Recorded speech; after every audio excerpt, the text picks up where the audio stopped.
Lisa. Welcome back to our study of Bereshit. Last lesson, in lesson number 2, we were on day 2 of creation, and we saw where God had created all of the green things on the earth, the grass, the fruit trees, the herbs, all the trees and plants, but nothing had been created yet that could eat and partake of the fruit of these trees. And also, we learned a principle that God did not like the mixing and mingling of seeds, and that he called everything good, which is your next Hebrew word, tov, means that God created it perfect, needing nothing. But yet, as of yet, the sun, moon, and stars had not been created. That is in day 4, which we will get to today. But there was light and darkness that had been separated. So where was the light and darkness stored? How was it separated? Those are things I think about. When we think about the earth, I guess, was already suspended out in space somewhere, but there is no sun, moon, or stars around that earth. So that seems a little odd. But on day 4 now, we will get to the creation of the sun, moon, and the stars. And it gets more exciting here as we continue on with our journey. On day 4 and forward, it really gets to where we can see God's plan for his kingdom and the setting of it in order. So now let's read verse 14 of Genesis chapter 1.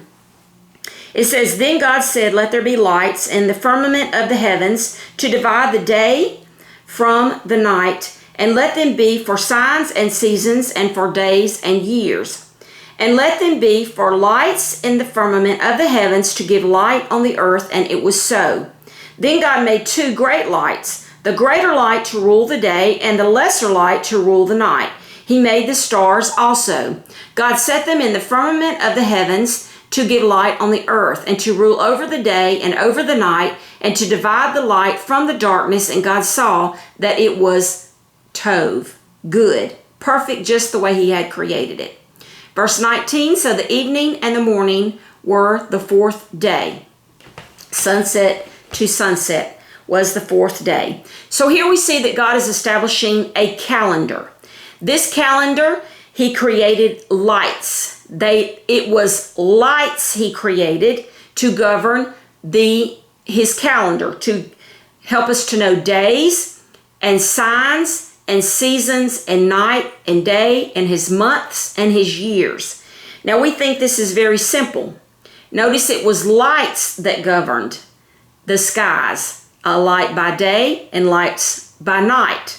Lights can be seen, and you are going to see why I say that. Now, as God establishes his calendar, this seems pretty simple. This again is division of night and day, and division of days and weeks and months and years and signs and seasons.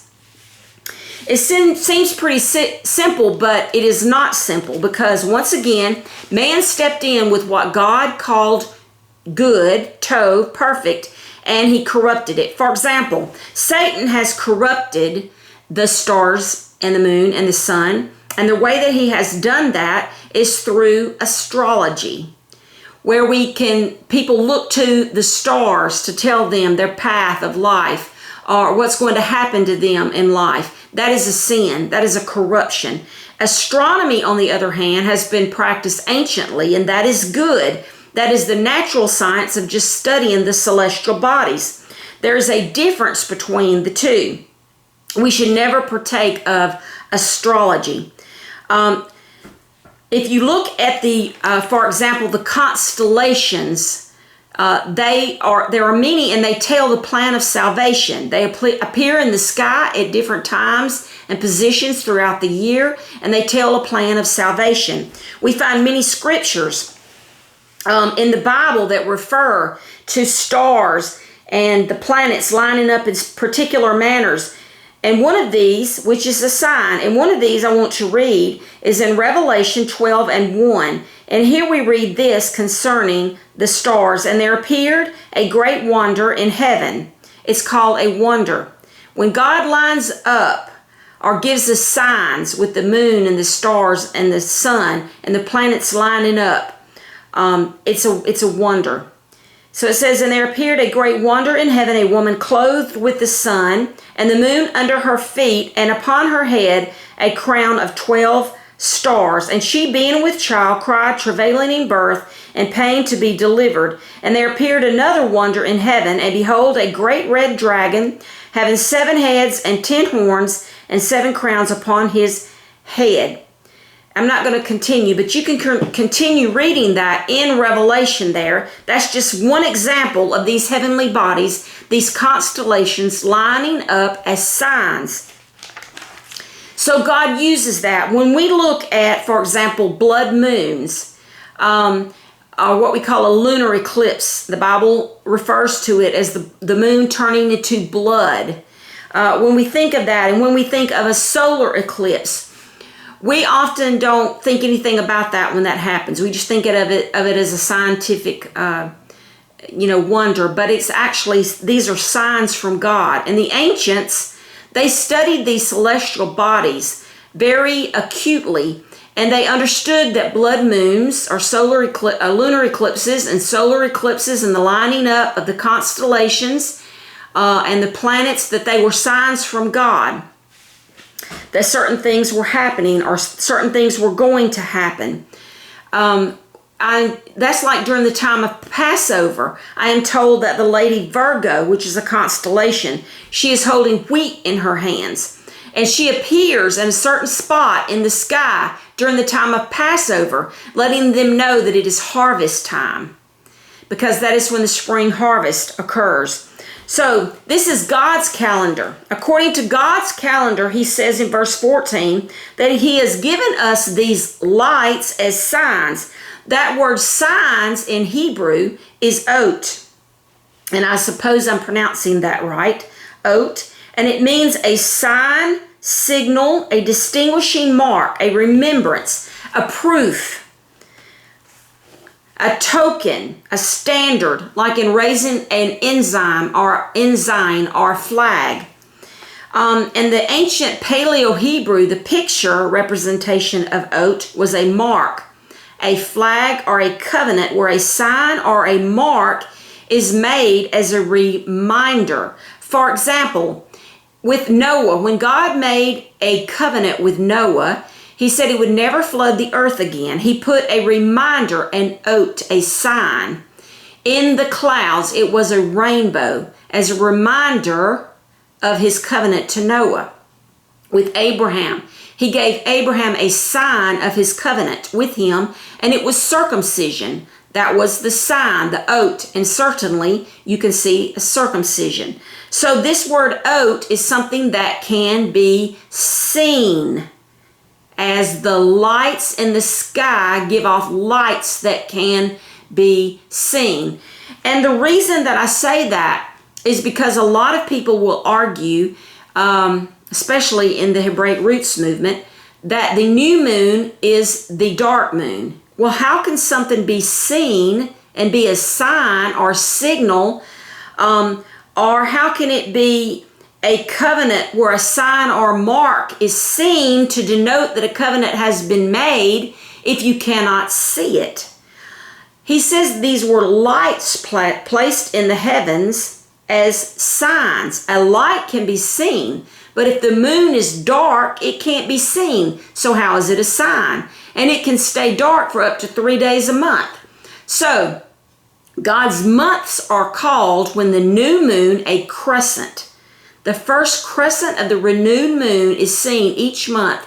That is the beginning of God's months. Now, most calendars, I understand, do not follow that. The Gregorian calendar that we follow, that most of the world follows, even though they may have an ancient calendar like the Chinese do, and the Hebrews follow a different calendar based on this lunar cycle of calling the months by the sighting of the new moon, the sliver of the new moon. Nevertheless, almost all the world pays attention to or recognizes the Gregorian calendar. It is not based on the lunar cycle at all, but is a solar cycle calendar.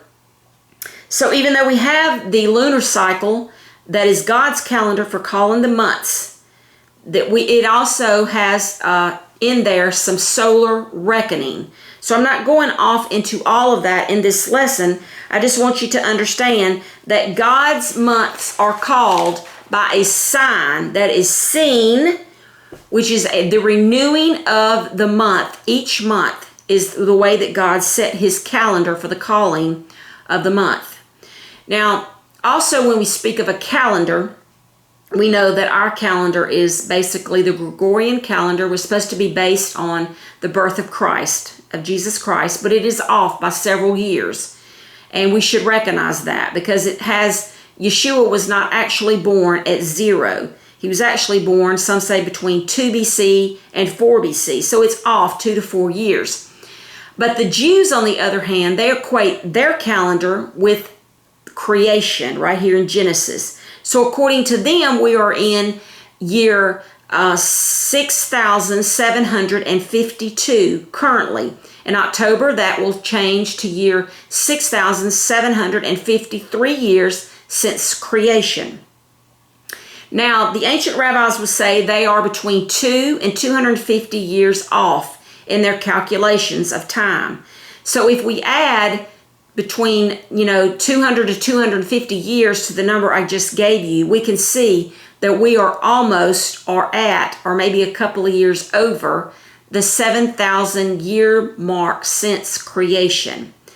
And that is very, very important because it is believed, as the Bible says, 1 year is as a day with God, that on the 7th day, which matches his 7th day of rest here in Genesis, and I will get to that in a minute, that the Messiah will come.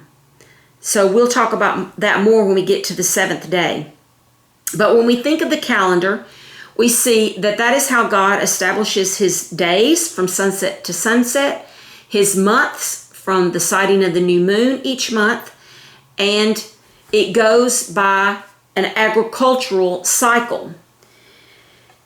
Also, the months used to begin in the month of November. What is our Gregorian month of not November, but our Gregorian month of September and October. So they have two calendars, a civil and an agricultural one. I'm not going to get off into all of that right now. I want you to understand that God's plan of salvation is seen. I don't want you to forget that in the constellations. A week in Hebrew is known as the 7-day period from one Sabbath to the next. That is a week in Hebrew. For most of the known world, there has been a 7-day work week. The Romans once tried to make a 10-day work week, and it didn't work. So for most of history, there's been a 7-day work week. Now I want to go over this other word that is used in verse 14 of Genesis 1:1. It said they were given for signs, ot, and it says, and for seasons. Now that when we think of seasons, we think of spring, summer, fall, and winter. But in Hebrew, the word seasons it means a lot more. So now I would like to talk about that. So the word for seasons means appointed times, fixed times, festivals, appointed meetings, or assemblies, a witness. The Hebrew word for seasons is moed, and that's what it means. So you could say that God here, when he says he gives it for seasons, means this is how he sets his holidays, his festivals, his important days, his set-apart days, his holy days. Now man has corrupted this because we have our own set of holidays. And most of us don't even know anything about God's seasons, his set times. In Psalm 114 and 19, it says, he appointed the moon for seasons, for moed, for appointed times. By looking at the new moon each month, and waiting for the new moon and knowing if it's the first month, God did not give names to the months, just first month, second month, third month, so forth, up to 12. And then sometimes you add a 13th month. But we wait for the sighting of the moon and we count to the days of these seasons, these moed, that God tells us are his festivals, are his appointed times, his holidays, his set apart times. So, in Leviticus chapter 23, and you can turn there with me, it tells us what these moed, or these set appoint times are that God has set forth that are to be remembered. In Leviticus chapter 23, and I'm going to read this, beginning with the first verse. And the Lord spake to Moses, saying, Speak to the children of Israel, and say to them, The feast of the Lord, which you shall proclaim to be holy convocations, these are my feasts, or these are my seasons, these are my moed. 6 days shall work be done, but the seventh day is the Sabbath of solemn rest, a holy convocation. You shall do no work on it, for it is the Sabbath of the Lord in all your dwellings. So the weekly Sabbath is the first moed, or season, that God established. Then the verse goes on in verse 4. These are the feast of the Lord, holy convocations, which you shall proclaim at their appointed times. On the 14th day of the first month. So you watch for the moon of the first month, which is in the spring. At twilight is the Lord's Passover. And on the 15th day of the same month is the feast of unleavened bread. To the Lord, 7 days you must eat unleavened bread. Now, I'm not going to read the entire 23rd chapter of Leviticus. I'm going to ask you to read that chapter. But there are feasts that are outlined. Moed, God's moeds that are set forth clearly there, are established. They are the weekly Sabbath, the Passover, first fruits, the Feast of Weeks or Shavuot, the Day of Trumpets, the Day of Atonement, and Tabernacles or Sukkot. All of these feasts reveal God's plan of salvation. They reveal Yeshua. And they were established in Genesis when he created the lights, which were to rule and be as signs for and seasons, lights for seasons. So these are declared by his calendar, and these are what we are to see and to watch for, so that we may know when his seasons are occurring. Specifically, the moon we are to watch for, this sign. So, now, in Matthew 24 and 30, and I made mention of this scripture in an earlier lesson, but it says this, speaking, of course, Yeshua speaking, and then shall appear, that's something you can see. Then shall appear the sign of the Son of Man in heaven, and then shall all the tribes of the earth mourn, and they shall see the Son of Man coming in the clouds of heaven with power and great glory. The word sign there would be the same in Greek as the Hebrew word ot. Then shall appear the ot, the sign. It's something that can be seen.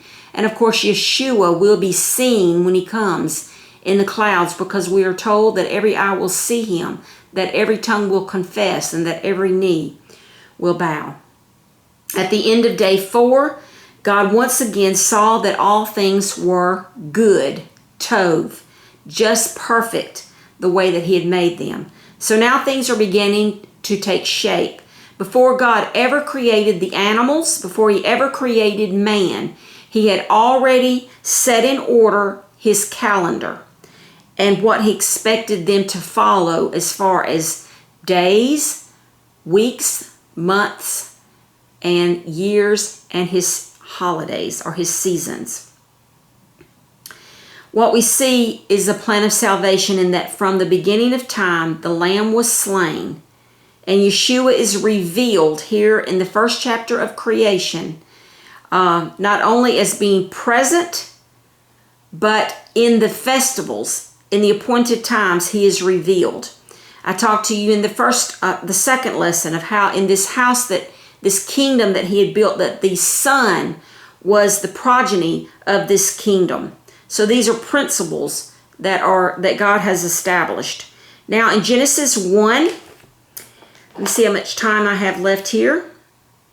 In Genesis 1 and 20, verses 20 through 23 now, God is going to create the animals. So let us read beginning in verse 20. Now the first life forms will be developed, animals. Then God said, "Let the waters abound with an abundance of living creatures, and let birds fly above the earth across the face of the firmament of the heavens." So God created great sea creatures and every living thing that moves, with which the waters abounded according to their kind, and every winged bird according to its kind. And God saw that it was good. And God blessed them, saying, "Be fruitful and multiply, and fill the waters in the seas, and let birds multiply on the earth." So the evening and the morning were the 5th day. That's the end of that day. All right.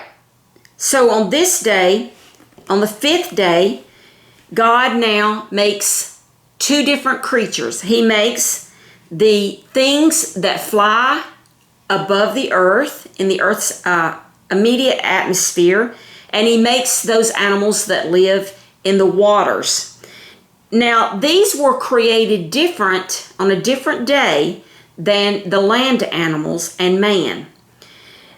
There's a significance here, because when you look up these animals that fly in the atmosphere and these animals that live in the water, the Hebrew words there suggest that they are things that swarm, that group together, or that are migratory animals. Now, that's interesting, because when you think of birds and when you think of the fish, we know that many of them do have migratory patterns. Birds fly all over the earth, migrating each year. I have hummingbird feeders. And of course, in the winter, they fly thousands of miles to South America somewhere. And then by early spring, they have flown thousands of miles, and they come back here all over the United States, even to the northern parts. And we also know that many of the sea creatures, the whales and different ones of the sea animals, that they also have these migratory patterns where they go to different parts of the oceans at different times of the years. They will go and they will spawn in the same area year after year after year. And it's all built into their instinct that God gave them. Also, they swarm. Many of the birds, I guess we would say swarm with fish, but we see with the birds and their migratory patterns, you can often see them in groups. You can look up in the sky and see certain ones of them, they'll be flying in a V shape. So they're migrating together, they're flying together. So that's what it means here. The birds and the fish, they have something in common as God created them. But the oath, for the birds, the Hebrew word is oath there. It also signifies a covering because of their wings. In other words, their wings, whatever's under their wings, it's casting a shadow. It's what that word for bird means. And we can see that many times in Scripture. God is referred to as a bird, or as a mother hen, a mother bird that puts her chicks under her wings for safety. Yeshua told them, O Jerusalem, how I long to take you under my wings as a mother hen, but you would not." So we see that mothering instinct there. And I also spoke to that in Genesis 1 in the first couple of chapters there, where it says that the Spirit of God hovered over the waters, and with the baptism of John, how the Spirit was like a dove in the wings there, hovering over Yeshua as he was baptized. When it mentions, some translations say the great whales, and that's true, he did create the whales, but also it can just be great sea creatures. So there are many, many creatures in the ocean that God created. Some of them are no doubt extinct, Many believe that the swimming, what we call today dinosaurs, may have been called the Leviathan in Hebrew, that it still existed when the Bible was written. And so keep that in mind, that dinosaurs were not some former creation that God had upon this earth that became extinct because of something that fell down, meters and stuff, meteorite that fell down out of the sky. But they existed at the time of man.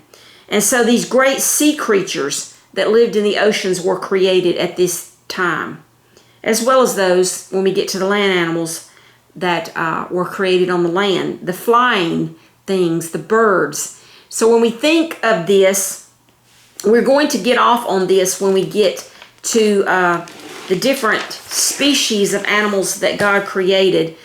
But when you think about animals that fly, anything that flies probably came into this category. For example, when you think of what we call an insect, a fly, it was probably, with God, an oaf, or those things that flew above the earth. We don't look at that way, but that's probably the way that it was. So as God separated the waters from the waters, the firmament above and the firmament beneath, then in the upper atmosphere of the heavens and the lower atmosphere of the heavens, God created first in his creation process. Okay, he hasn't done the land animals yet, because remember, when we go back and we look, when God first made a separation, he separated the firmament from the firmament. So now when he creates living things, he puts something in the upper firmament, the birds that fly, the things that fly, and then in the lower firmament, the waters beneath, he puts living things. Now when we get to the next day, it can go back to when God separated the waters beneath from dry land. So then he's going to put animals on the dry land. So he is making his creations according to the order of the divisions that he did earlier. I hope that everyone can see that. And again, God told them, he commanded his creation, the birds, the things that fly and the things that live in water, he commanded them to be fruitful and to multiply. And again, God does not like the mixing and mingling of seeds. So we see here that God is a God of order, and he created in order.